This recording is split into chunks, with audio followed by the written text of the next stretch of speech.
Hola, buen día, buenas tardes, buenas noches, dependiendo de dónde me mira. Estoy agradecido con el Señor y espero Él te pueda bendecir. Aprovecho este momento para poder compartirles un mensaje que siempre me ha parecido muy interesante. El mismo es sobre la última cena. Voy a tratar de describir algunos puntos importantes que me llaman la atención. No voy a leer nada que tenga que ver directamente con la Biblia. Y más bien lo voy a invitar a ustedes que lo comprueben con sus propias lecturas en sus casas para que sí me acompañen en este mismo sentido. En primer lugar, vamos a discutir en qué consiste la última cena. Bueno, la última cena consiste en el evento donde el Señor Jesucristo se sentó con sus 12 discípulos a poder celebrar este evento, y Él les repartió el pan y le repartió el vino y les hizo saber que pues ese pan representaba su carne y que el vino representaba su sangre. Ahí donde los hermanos católicos lo nombran como la institución de la Eucaristía. Para el resto de religiones cristianas se llama simplemente la última cena. Aquí hay unos puntos importantes que generalmente se han transmitido de generación en generación. En primer lugar, se considera que esta última cena fue Jesucristo, el Señor Jesucristo, quien dispuso tomarse ese tiempo y decir, ok, como yo voy directo a la crucifixión, yo voy directo al padecimiento, entonces voy a celebrar una última cena, valga la redundancia, con mis discípulos. Y se considera, como les digo, que pues es algo que Él se tomó la disposición de celebrar.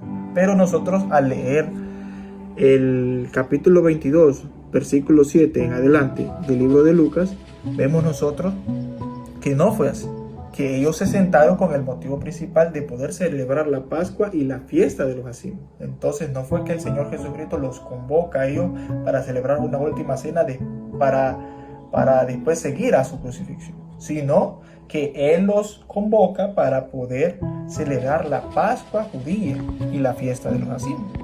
Esto lo dice los cuatro evangelios, lo mencionan en el libro de Mateo, el capítulo 26, versículo 17, en Marcos, capítulo 14, versículo 12, en Lucas, capítulo 22, versículo 7, y en Juan, capítulo 13, versículo 1.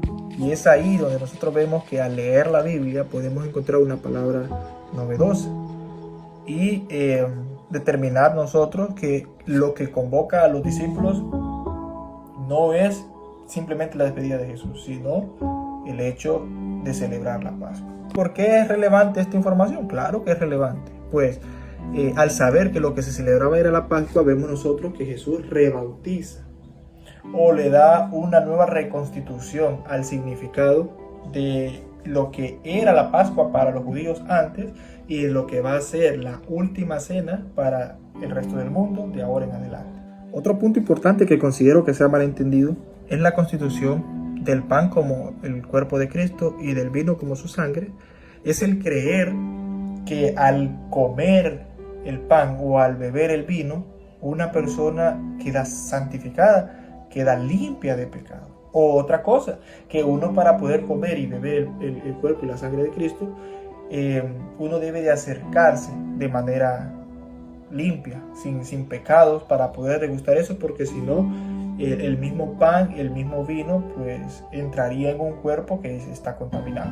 Y considero que es errónea esta creencia, pues el hecho de nosotros comer el pan y beber su vino no es para purificarnos. En realidad es un símbolo que nos hace a nosotros recordar el sacrificio que va a padecer Jesucristo. Bueno, en aquel tiempo que va a padecer. Actualmente el sacrificio que Jesús padeció. Es importante recalcar este punto, que es lo que me llama la atención y por el cual yo hice este video. Es ese punto. La última cena no nos enseña a nosotros cómo debemos de santificarnos para comerla o cómo ella nos santifica. Nos enseña a nosotros que Jesucristo murió por nuestros pecados, ¿sí? Entonces es un recordatorio para que cada vez que comamos ese pan, que comamos ese vino, lo miremos como que Él entregó su carne como que Él entregó su sangre y nosotros recordar ese evento para así valorar su sacrificio. No esperando que el pan o el vino nos purifique, sino esperando que en nuestra mente haya conciencia de lo que significa ese sacrificio. Ahora, también hay ciertas características que comparte la institución de la última cena con la Pascua, pero para ello ustedes deberían de leer el capítulo 12 del versículo 1 al 14 del libro de Éxodo. No se los leo porque no quiero hacer tan largo el video, pero sí los invito a que ustedes lean tanto el libro de Lucas como el libro de Éxodo y comparen lo que les voy a decir. En primer lugar, para la celebración de la Pascua era primordial que debía de haber una víctima del sacrificio. En esto el Señor le dio dos opciones, o sea un cordero o sea un cabrito, pero lo importante es que debía de haber una víctima del sacrificio. Por lo tanto, eso significa que el animalito debía de morir. Ahora, en el ámbito de la última cena, el sacrificio es Jesucristo, ¿sí? Él es el cordero, Él es el cabrito que va a ser inmolado. En segundo lugar, en la Pascua, el animal debía ser repartido según el número de comensales, o sea que todo el pueblo. En la última cena, Jesús daría su vida por todos los seres humanos, o sea, todo el pueblo. En tercer lugar, en la Pascua, tenía que ser un animal sin defecto. Y en la última cena, el Señor Jesucristo no tuvo defecto ni físico ni espiritual, que en este sentido lo que más nos compete es el ámbito espiritual. Sabemos nosotros que el Señor Jesucristo no pecó. Debía de ser macho en la Pascua. Y en la última cena sabemos nosotros que el Señor Jesucristo pues era hombre. La víctima debía de ser de 1 año, o sea, lo que significa que tendría que ser joven. Y el Señor Jesucristo murió a los 33 años, por lo tanto, Él era joven. En la Pascua se debía de hacer el sacrificio delante de toda la asamblea de Israel, o sea que tendrían que matar el cordero o el cabrito delante de toda la asamblea de Israel. En la última cena, Jesucristo, más adelante, por cierto, en la crucifixión, Él fue asesinado delante de toda la asamblea, o sea, de todo el pueblo que en ese momento estaba presente. En la Pascua se debía de usar la sangre para poder marcar el marco, valga la redundancia, y así el espíritu que iba a asesinar a todos los primogénitos del pueblo de Egipto no pudiera tocar a los miembros del pueblo de Israel, pues la sangre simbolizaba eso, que no puede entrar ahí. Y en el ámbito de la última cena, el Señor Jesucristo menciona que su sangre es representada por el vino y que esa sangre va a ser derramada como protección para toda la humanidad, y de esa manera el espíritu maligno no entra en nuestra vida. En la última cena indica que se debía de comer la carne acompañada de pan sin fermentar y verduras amargas.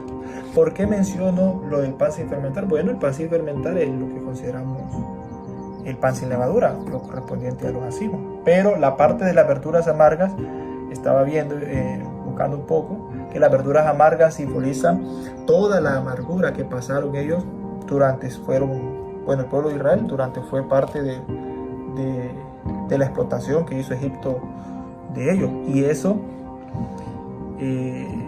era importante tenerlo en cuenta, pues hacía saber su sufrimiento. Ahora, como les digo, debía de comerse la carne. En la última cena Jesús estipula que el pan constituye su carne, ¿sí? Y lo que él iba a sufrir más adelante simbolizaba las verduras amargas, ¿sí? Entonces, él daba su carne y debemos de comer su carne recordando ese sufrimiento, recordando todo eso que el Señor Jesucristo iba a padecer. En la Pascua el Señor mencionó que esto debía ser recordado de forma perpetua, esta acción, esta fiesta. Y en la última cena, el Señor Jesucristo le hace saber a sus discípulos que el compartir el pan y brindar el vino también debía ser recordado como un evento que tendría que ser recordado por siempre. Y por último, en el ámbito de la Pascua, el Señor les enseña, les dice: ustedes hagan esta fiesta de forma perpetua, para que recuerden, ahí está el punto, para que recuerden toda la vida de sufrimiento que dejan atrás, o toda la vida de sufrimiento que dejaron atrás, y que de ahora en adelante serán llevados a la tierra prometida. Entonces, en el ámbito de la última cena, el Señor Jesucristo menciona esto para que nosotros podamos recordar que dejamos atrás nuestra vida de pecado.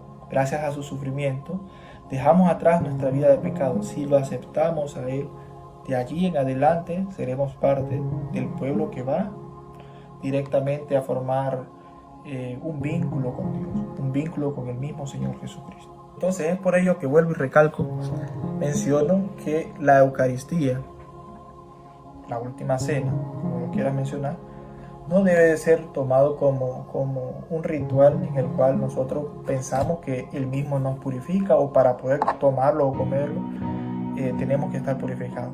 En ningún momento considero yo que el Señor Jesucristo mencione eso. Sí considero que fueron la religión, todo lo que tiene que ver con la religión, lo que estipularon ellos, que hay ciertos requisitos para poder comer este pan. Hay otros puntos que son importantes de este mismo tema que tal vez en otro video lo podamos desarrollar, pero eso es lo más importante, recalcarles que el Señor Jesucristo nos menciona que hagamos esta acción conscientes y sabiendo que es para recordar su sacrificio, ¿sí? Y Él le daba un nuevo sentido a lo que ellos en ese momento tendrían que haber celebrado, que era la Pascua. Entonces no sé si de pronto tú ya sabías esto, pero sí, me llamó la atención, quise compartírtelo, espero que te haya parecido de gran ayuda y te pueda ayudar a reconsiderar la forma en la que tú miras esta institución, la actividad de la última cena. Y siempre te lo digo, no me creas a mí, cree lo que dice la palabra de Dios, lee, escudriña, investiga. Ya te di los puntos importantes para que tú puedas averiguar si es cierto lo que te digo o no, pero estoy agradecido con Dios por haberme dado la oportunidad de comprender esto y con nuevos ojos, y espero que de la misma manera tú lo hagas. Pero el Señor Dios Todopoderoso te bendiga. Gracias por escucharme.